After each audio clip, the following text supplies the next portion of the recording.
What's up, everybody? I will be telling you guys in this video how to navigate yourself to the analytics, the conversion rate, the audience subscriber rates, and all the stats that you want to know from the Mailchimp.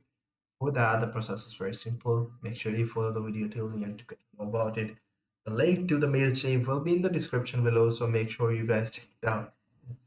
Once you have logged into your official account, on the left hand side there will be an option to the analytics option, and in the analytics there will be an audience option in order to know your audience overview and the subscriber rate. For example, for the test reviews and for the video purposes, I have managed to gain one subscriber. See, you haven't subscribed to my channel, but people are subscribing to my contact list. What you're doing, guys, then comes to the report part.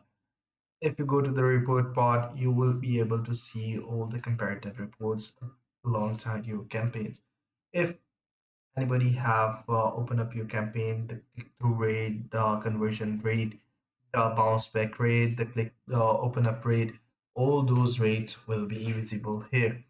So if you want to know about more about the conversion insight regarding your any sort of stores, that will be visible over here, and if you want a custom report, then you have to upgrade your standard plan to the paid plan. Obviously, that is pretty much it. I have fun.